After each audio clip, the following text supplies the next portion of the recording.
Hey everybody, it's Daniel here for Mobile Syrup, and I have in front of me the BlackBerry Curve 9360. This is the Bell version, but it's not branded, so this is the same one that you're going to see at TELUS, and although Rogers has branded theirs. So let's just take a look at the hardware and a little bit of the software. This is running the new BlackBerry 7. And the internals are actually pretty beefed up compared to the previous generation of Blackberries. There's an 800 megahertz processor in here, 512 megabytes of RAM, and internal storage for apps.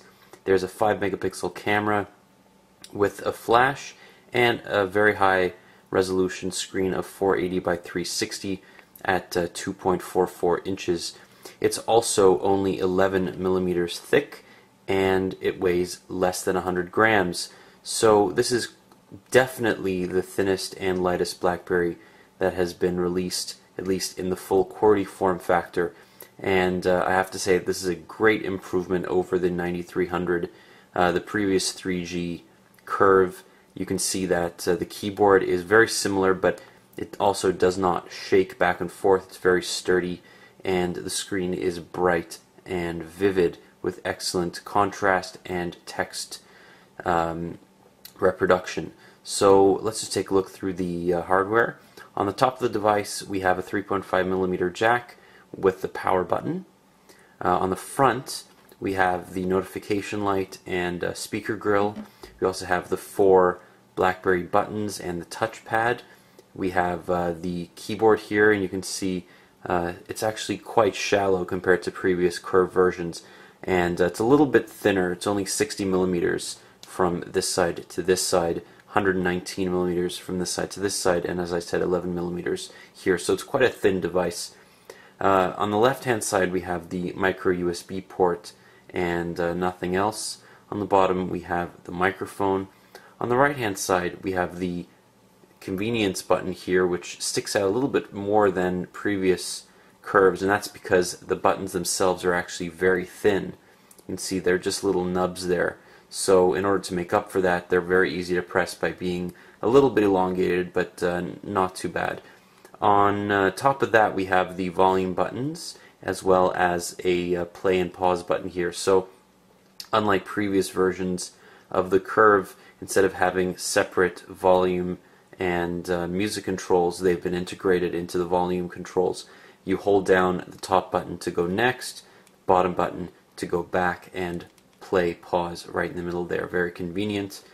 On the back of the device we have the 5 megapixel camera with flash, and we have this BlackBerry logo. So one of the main complaints that I had with this device was the battery cover. You can see it's extremely glossy, it picks up fingerprints very easily, and is very flimsy, so you can actually push it right in. And we had the same problem with the Curve 9300, but and this is arguably a lot better, especially since the entire device is quite slim.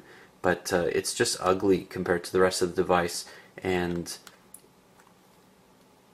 this is how you take it off. So you just kind of grab it from the top.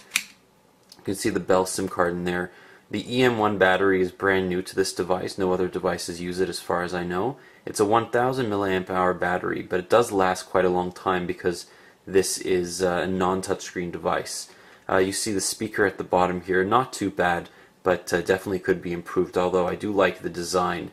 There is a micro SD card slot for up to 32 gigabytes of extra storage, and as you can see here, there is NFC capabilities built in to the device. So the battery cover just snaps back on like that, and it is pretty secure once it gets back on there, so not too much to worry about there. When we turn on the device, you can see this is running BlackBerry 7, and this is the same version that's running on the Bold 9900, as well as the Torch 9810 and 9860, although as I said, this is not touchscreen enabled, but the overall performance, this is an 800 megahertz processor, and it's pretty good. I'll show you some pictures that come with the device. You can see the color reproduction is excellent. very vivid, pretty much exactly the same as the other high-end versions. I'd say this is a better screen than the 8900. Not quite as good as the 9900, but definitely good brightness. This is actually a 10% brightness and excellent viewing angles as well. So you're not going to be disappointed when it comes to reading emails, text, etc. A couple other things that have been improved on BlackBerry 7. You have the voice search here, which can search your entire device, and it can kind of aggregate your contacts as well as other applications.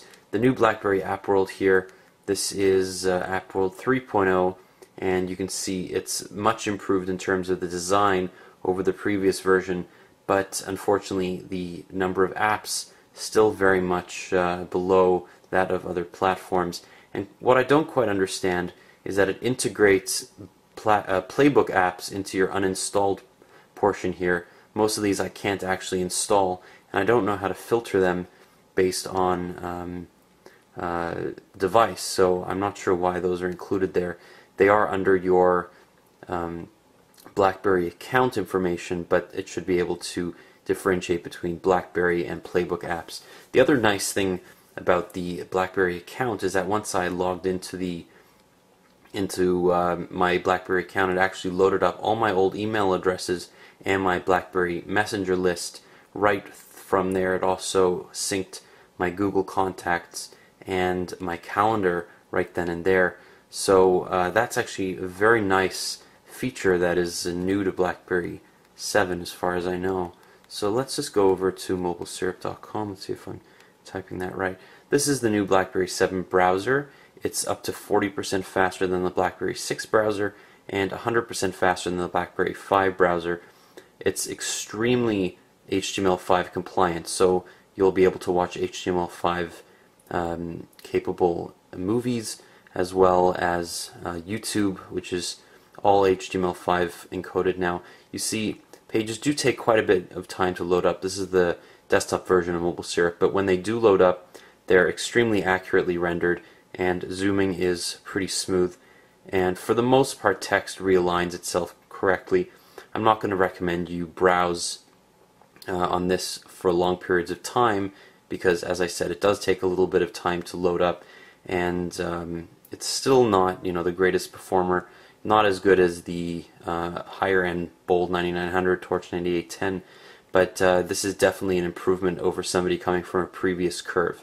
So again, temper your expectations here, but you should be pleasantly surprised if you're coming from a previous Curve. This is a huge step up in terms of overall performance. This is actually much faster than the Bold 9780, which uses a 624 megahertz processor and has exactly the same internals. We found that this is a much faster device than that one. So this is a $350 phone outright, and a lot of applications are being updated for BlackBerry 7. That's not to say your favorite applications from iOS and Android are ever going to be ported here, but we do have built-in applications. We have instant messaging. We have some excellent native or first-party applications such as BlackBerry Protect. We have BlackBerry News. We have voice notes recorder, voice dialing, documents to go. We also have some built-in games, which are the same ones that were in the previous 10 versions. Social feeds is it aggregates your Twitter and Facebook, and it can also be an aggregator for your RSS reader. There is a separate news reader here that comes preloaded on the device. That's excellent. Bell's also included a couple shortcuts, including your TV and radio and GPS navigator. So not too much bloatware here, which is nicely appreciated. Facebook and Twitter do come preloaded, as well as the new BlackBerry Maps application. So all I can say is that this is a definite step up from previous BlackBerry Curves. When you first pick it up, it's so thin and so light, you really won't even recognize it as the same clunky device as its progenitor. The 8520, the 9300, those are all cheap devices compared to this.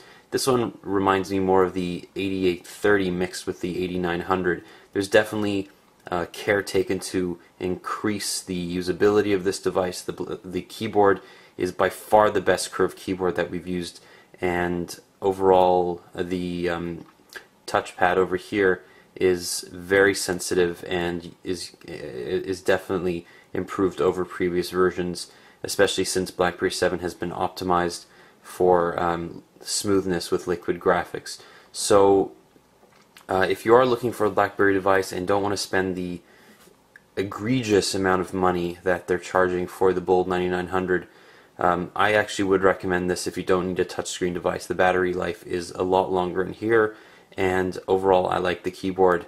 Maybe not as much as the 9900, but almost as much. And if you have small thumbs, it shouldn't be an issue with long periods of typing. If you do have bigger thumbs, I would recommend going with the Bold, since it's got a much wider, it's 66 millimeters as opposed to 60, and the keyboard is just meant for long periods of typing. So this has been Daniel with Mobile Syrup, and this is the BlackBerry Curve 9360 from Bell. Thanks so much for watching, guys.